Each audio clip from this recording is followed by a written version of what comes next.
The massive ship of General Zaxavorn hung like a dark moon against the stars. Its metal skin, covered in strange markings, caught the dim light of a distant sun. Inside, the general stood tall on the command deck, his scaled body towering over the other aliens. 4 yellow eyes blinked slowly as he watched the blue planet on the main screen. "Another world for the Empire," he said, his voice deep and scratchy. His second-in-command, Commander Vexcal, nodded in agreement. General Zaxvorn had good reason to feel confident. In his 30 years as Supreme Commander of the Keldari Expansion Fleet, he had brought 17 worlds under Keldari rule. Not once had he failed. Not once had he even faced a real challenge. The Keldari way of war was simple. Show up with overwhelming force, demonstrate their superior weapons, and watch the enemy surrender. It had worked perfectly for hundreds of years. "What do we know about this planet?" the general asked, tapping his clawed fingers against the metal railing. "They call it Earth," Vexcal replied. "Rich in water, minerals, and life. The creatures who control it call themselves humans." He pulled up images on a smaller screen. "They can travel to nearby planets but have no true faster-than-light ships. Our scouts classify them as Category 3. Barely worth noting." The general grunted. "Like all the others, then. Begin the standard approach. Let's get this over with quickly." The Keldari fleet moved closer to Earth, positioning their ships in a formation designed to intimidate. 17 massive warships, each large enough to hold a small city, arranged themselves in a perfect attack pattern. They had done this many times before. On Earth, in an underground bunker beneath the North American continent, alarms blared. Captain Samantha Reeves rushed into the monitoring room of the Earth Defense Force headquarters. Her brown hair was tied back in a hasty ponytail, and dark circles under her eyes showed she hadn't slept much. "Report!" she shouted over the noise. Young man at the main console looked up, his face pale. "Multiple objects entered the solar system 6 hours ago. They're massive, Captain, and they're moving in a coordinated pattern." Samantha leaned over his shoulder, looking at the screen. "Not asteroids, then?" "No, ma'am, definitely ships. Definitely not ours." She straightened up. "Call the Admiral. We're going to Level 1 alert." Within hours, leaders from around the world gathered for an emergency meeting. Some attended in person, others joined through secure video links. The mood was tense but controlled. Admiral John Blackwood stood at the front of the room. His weathered face showed no fear, though this was a moment humanity had both anticipated and dreaded. First contact with an alien species, and, from all appearances, not a friendly one.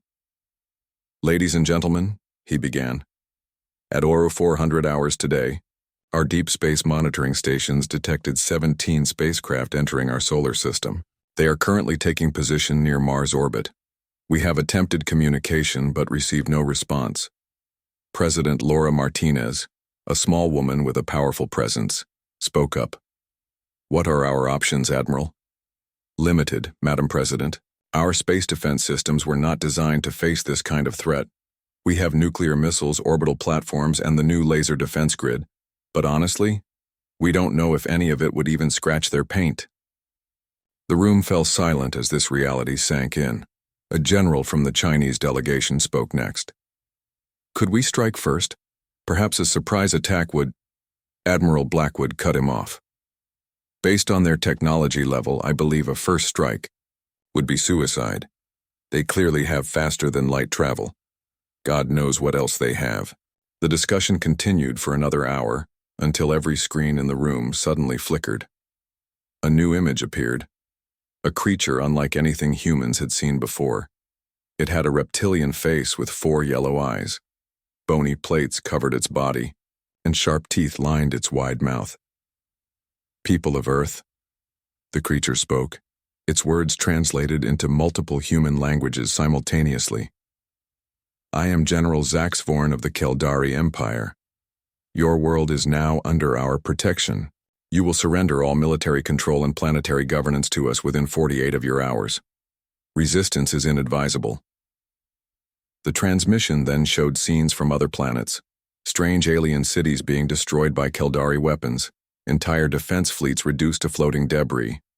"Should you choose to resist, the general continued. Total planetary pacification will follow. The choice is yours. We await your surrender.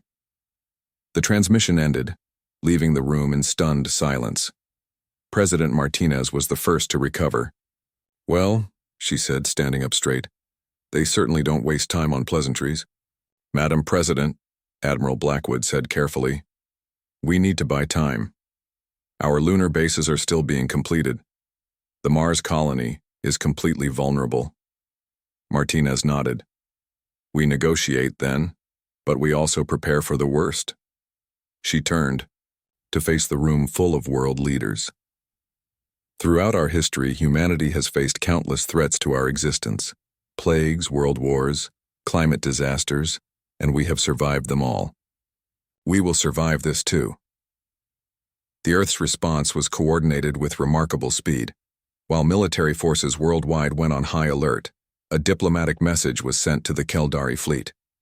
It politely acknowledged their arrival and requested face-to-face negotiations on neutral ground, an automated station in Earth orbit. When General Zaxavorn received this message, he blinked all four eyes in confusion. They want to talk? He asked Vexcal. No one asks to talk. They either surrender or fight. Vexcal studied the human message carefully. This is unexpected, General. They're not following the usual pattern. Zaxvorn moved to the window of his command room, looking out at the distant blue planet. Perhaps they don't understand their situation. He thought for a moment, then made a decision. Very well. I will meet with them. It will be interesting to see these humans up close before they become just another subject race. They either have remarkable courage, he told Vexcal as they prepared for the meeting, or astonishing stupidity. Perhaps both. Little did the general know that this meeting would change everything, not just for him, but for the entire Keldari Empire. 6 months after acquiring the massive Voldarian vessel, the USS Horizon had become the busiest workplace in the solar system.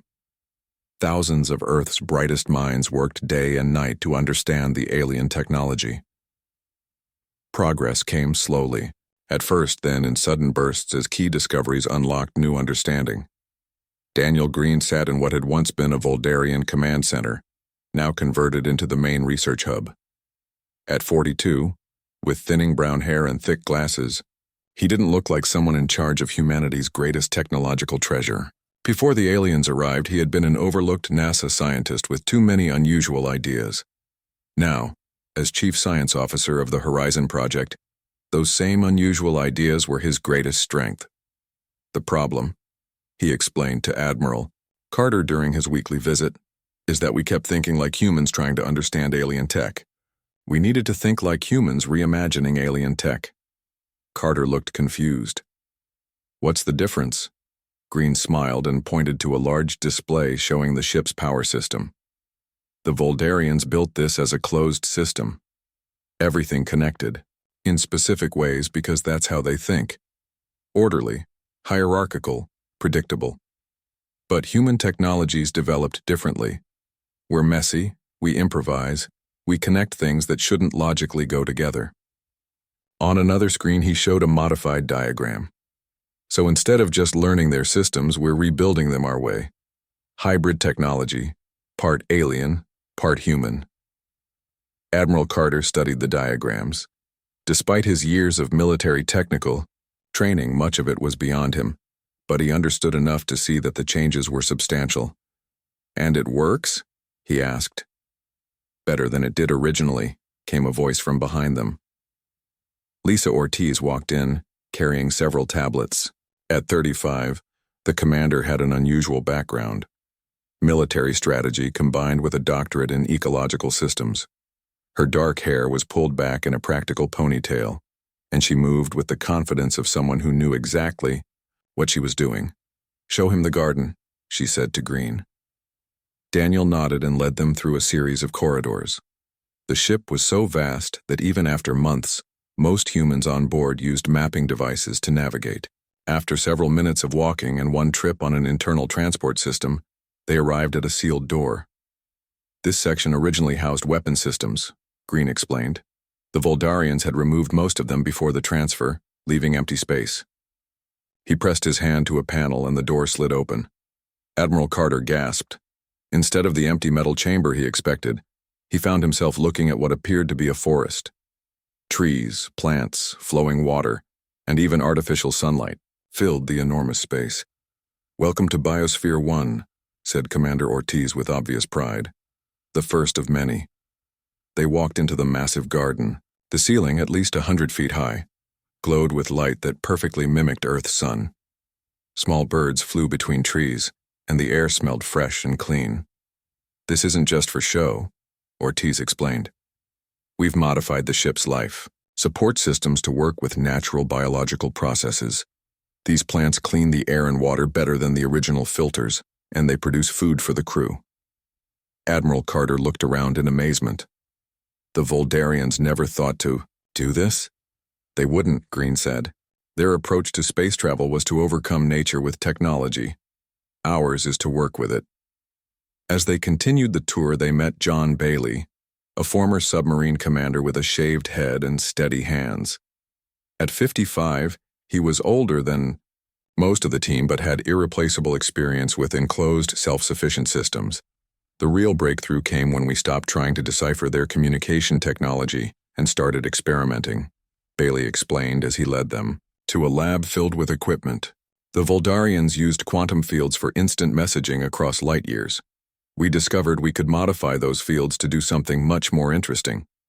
He pointed to a small platform where a glowing blue circle hovered in the air. That what I think it is?" Carter asked, eyes wide. Bailey nodded. "A stable wormhole. Very small, very short range for now, but stable.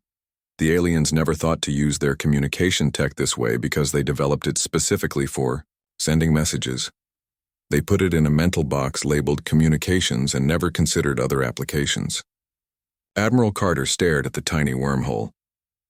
"And this works? You can send things through it?" In answer, Bailey took a small ball from his pocket and tossed it through the blue circle. The ball vanished, and then rolled out from under a desk, on the other side of the room where an identical blue circle hovered. "We've only managed to create connections within the ship so far," Bailey said. "But eventually, we believe we can expand the range. Imagine instant transport between Earth and the horizon, or between countries on Earth." "The Voldarians will be shocked," Carter whispered. "They already are," said a new voice. They turned to see Samantha Reeves entering the lab with a tall Voldarian beside her. The alien was not Trademaster Zor, but a younger diplomat who had stayed behind as a liaison. "Ambassador Kelth has been observing our progress," Reeves explained. "He's made several reports back to his people." The Voldarian's translator device clicked as he spoke. "My superiors believed this ship would sit in your orbit as an unusable relic while you slowly studied its most basic systems. They did not expect." He gestured around. "This. Is that a problem?" Carter asked carefully. Ambassador Kelth's large eyes blinked slowly. "No, but it is surprising. You do not use technology the way we do. You change it, combine it with other things, repurpose it entirely. This approach is uncommon among spacefaring species."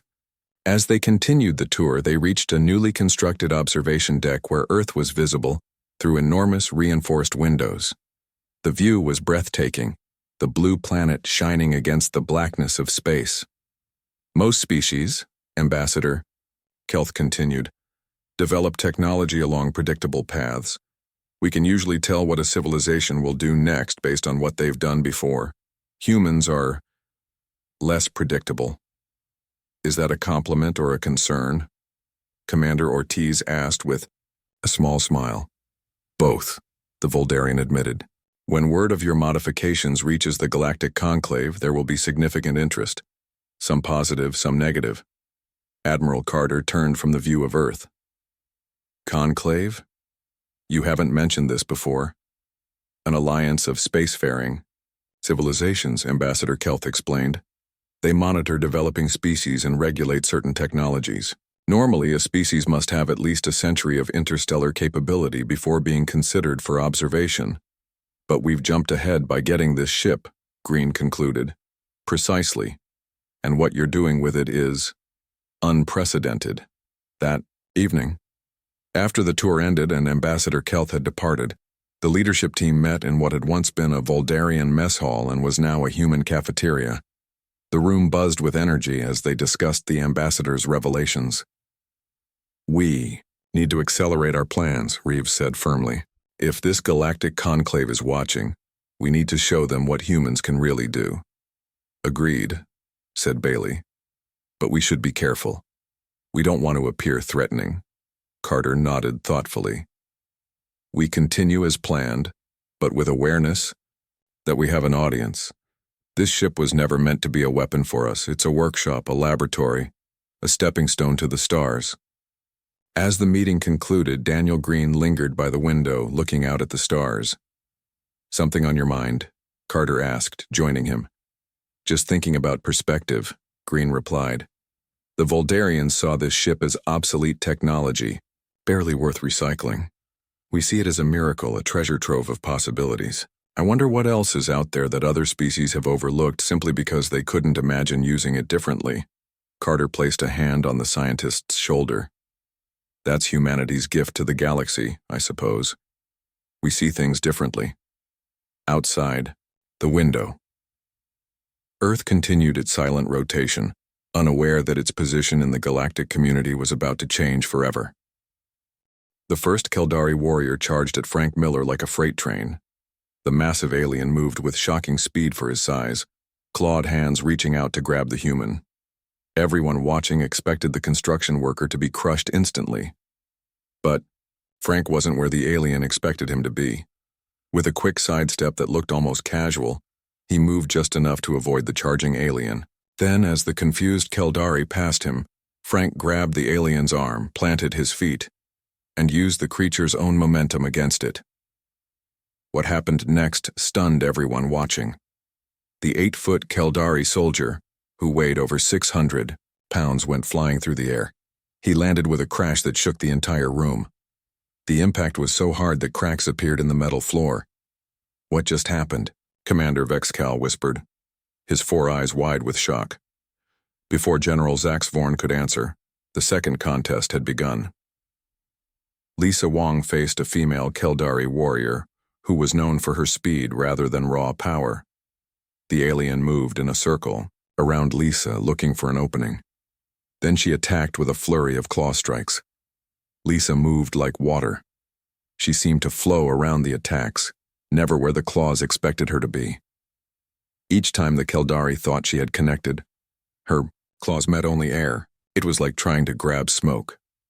After 30 seconds of this, the Keldari warrior grew frustrated. She lunged forward with all her strength, both arms extended. Lisa finally engaged directly. She twisted, grabbed one of the alien's arms, and applied pressure to a joint where 2 armor plates connected. A horrible screeching sound filled the room as the Keldari dropped to her knees, her arm bent at an unnatural angle. The alien's face showed a new expression, pain mixed with disbelief. The third human, Daniel Jackson, took a completely different approach. His Keldari opponent was the largest of the 3, a veteran of dozens of battles. The alien didn't rush in. Instead, he circled Daniel carefully, then struck with a controlled punch that could shatter stone. To everyone's shock, Daniel took the hit directly to his chest. The impact sent him sliding back several feet, but he remained standing. The Keldari looked confused. Any other species would have been broken in half by such a blow. Daniel spat a small amount of blood onto the floor, then smiled. It wasn't a friendly smile. It was the kind of smile that prehistoric humans might have worn when hunting much larger animals, with nothing but sharp sticks. "My turn," he said quietly. What followed was unlike anything the Keldari had ever seen. Daniel launched himself at the alien with a series of strikes targeting very specific points: the joints between armor plates, the less protected neck area, the sensitive spots near the eyes. Each hit wasn't especially powerful by Keldari standards, but they were placed with surgical precision. The massive alien tried to defend himself, but Daniel was everywhere at once, striking, moving, striking again. His attacks came from impossible angles. He used the alien's own armor against him, turning the protective plates into pressure points. Within 2 minutes, The third Keldari warrior collapsed, his nervous system overloaded by pain signals from a dozen carefully targeted areas. General Zaxvorn sat frozen in his command chair. All three of his elite warriors, veterans who had helped conquer entire worlds, were defeated. One was unconscious from the impact of hitting the floor. Another clutched a dislocated joint that somehow this small human had found and exploited. The third lay twitching, his nervous system in shock. And the humans? They stood in the center of the room, barely breathing hard. Frank Miller rolled his shoulders as if loosening up after a light workout. Lisa Wong calmly retied her ponytail. Daniel Jackson dabbed at a small cut on his lip. His only visible injury. Impossible, Vexacal whispered beside the general. Their bodies are so fragile. How did they? General Zaxvorn had no answer. In 30 years of warfare, he had never seen anything like this. It defied everything he knew about combat and species dominance. Henry Carter, the human diplomat, approached the general's chair. His face showed no pride or arrogance, just a simple seriousness. "General, I believe our demonstration is complete," he said. "Would you like to discuss those terms now?" Zaxvorn held up a hand. "First, explain what I just witnessed. How did your warriors defeat mine? Your species has no natural armor. Your muscle density is far lower than ours. Your bones break easily. By every measure, you are physically inferior." Small smile appeared on Carter's face. "There's your mistake, General. You measured us by Keldari standards." Colonel Watts joined the conversation. "What you saw isn't unusual for our kind. These three aren't even our elite warriors." She gestured to the three humans who were now helping the Keldari medical team with the injured warriors. Frank there used what we call judo, a fighting style specifically designed to use an opponent's strength against them. Lisa demonstrated Aikido, the art of redirecting force, and Daniel showed elements of several combat systems that target vulnerable points. "Combat systems?" Zaxvorn asked, the term unfamiliar. "Humans have developed thousands of different fighting styles. Over our history," Carter explained. "We've been fighting each other for thousands of years, constantly developing new techniques to overcome stronger opponents." The general's four eyes blinked in sequence as he processed this information. "You mean all humans can fight like this?" "No," Carter replied honestly. "But most can fight much harder when their homes and families are threatened. What you saw today was a controlled demonstration. In a real war, with their world at stake, humans become something else entirely." "General," Zaxvorn looked down at his defeated warriors. One was being carried out on a stretcher. The other two could barely walk, even with help. "And these were just ordinary humans?" he asked. "Not special genetic variants or enhanced warriors?" Carter nodded. "Frank was a construction worker before joining our defense force. Lisa was a college athlete. Daniel has military training, but nothing beyond what millions of humans receive." The general fell silent. His mind raced through the implications. If three ordinary humans could defeat his elite warriors in hand-to-hand combat, what would happen in a full-scale war? The Keldari had superior technology and numbers, yes. But planetary conquest required ground troops. It required occupation. The thought of trying to control billions of beings who could fight like this. "I request a brief recess," Zaxvorn said finally. "I need to consult with my command staff." Carter bowed slightly. "Of course, General. We'll await your decision."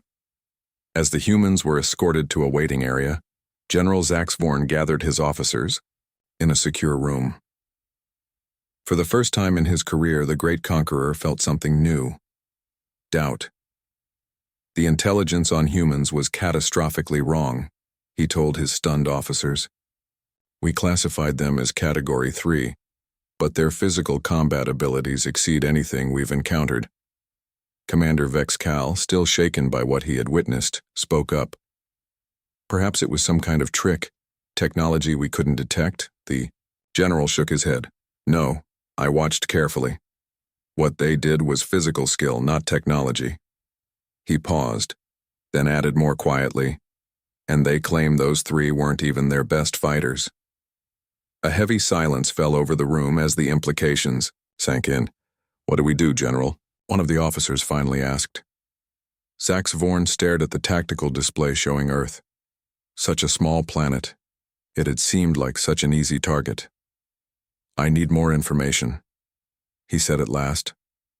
Before we decide anything, I want to know everything about these humans. Their history, their wars, how they fight, what drives them. His four eyes narrowed. Something tells me we've stumbled onto something unprecedented. Over the next 3 days, the Keldari fleet remained in position at the edge of Earth's solar system. On the command ship, General Zax Vorn barely slept.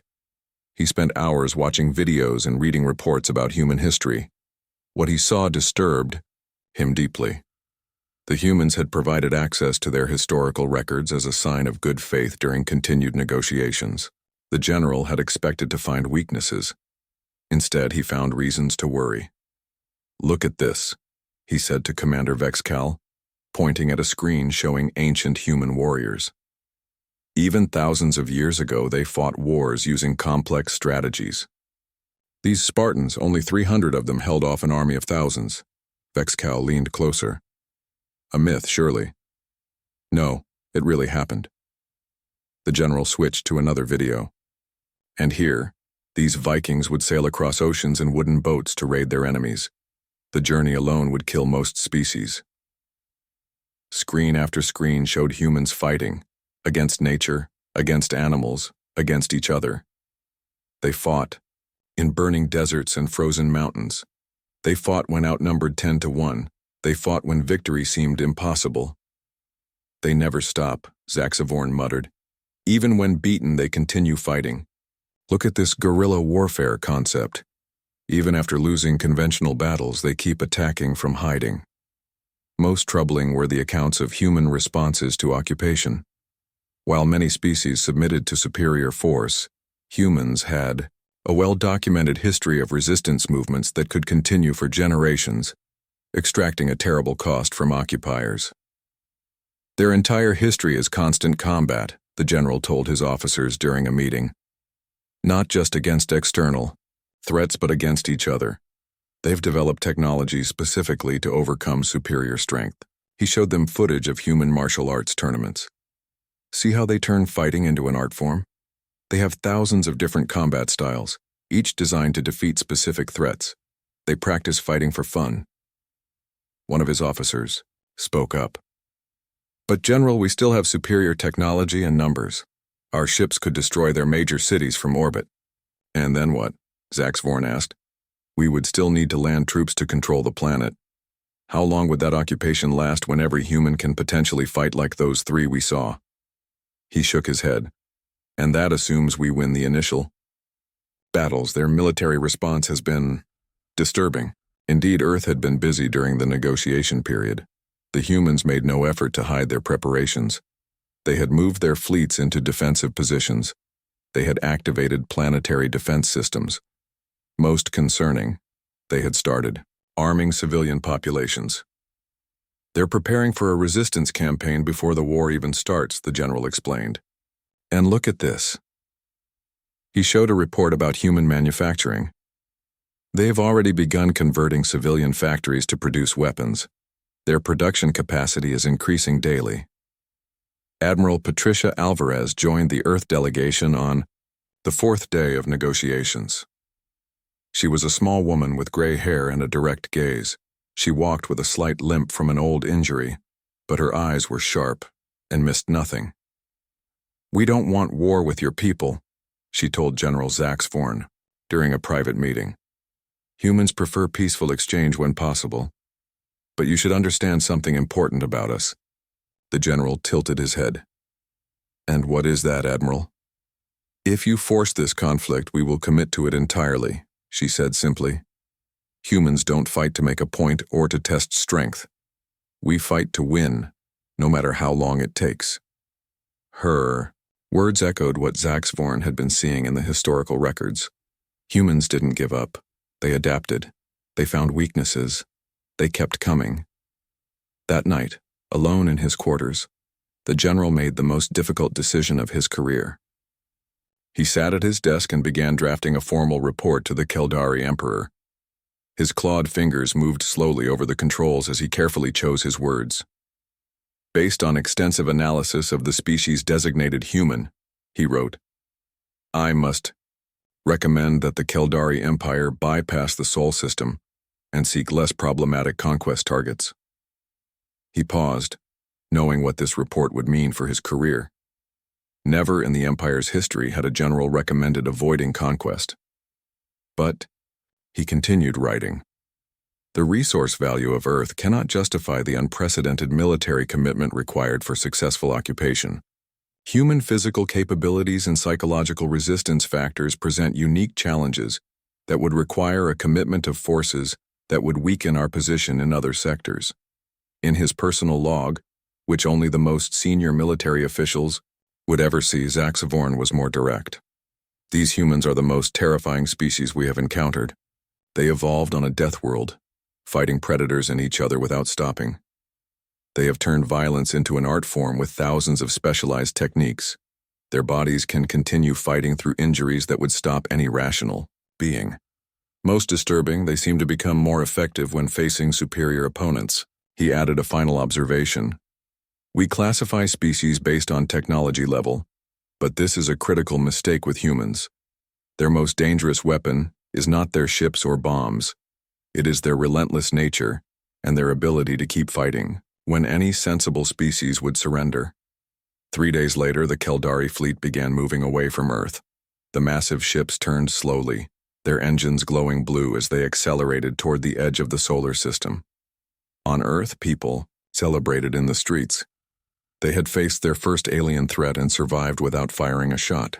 President Martinez gave a speech praising the courage and wisdom of both sides for avoiding conflict. What the humans didn't know was that aboard the lead ship, General Zaxavorn was cleaning out his office. Upon returning to Keldari space, he had submitted his formal resignation from military service. His official reason was strategic reassessment of expansion doctrine. In his last official act, he recommended the establishment of a diplomatic corps, something the Keldari had never before needed. Some species, he wrote, are more valuable as trading partners than as subjects. Earth remained vigilant despite the Keldari departure. The encounter had shown humanity its place in the wider galaxy and accelerated defense preparations. New alliances were formed with other species who had experienced Keldari aggression. 5 years later, a reporter found the former general living quietly on a small Keldari colony world. He had become a teacher, specializing in comparative species studies. Why did you give up such a prestigious military career? The reporter asked. Zaxavorn looked out the window for a long moment before answering. I watched 3 ordinary humans defeat our finest warriors, using nothing but their bare hands and determination. Then I learned these were not their best fighters, and that they have been perfecting the art of warfare against each other for thousands of years. His 4 eyes blinked slowly as he remembered that day on his command ship. The Keldari Empire has conquered many worlds, he said finally, but Earth would have conquered us.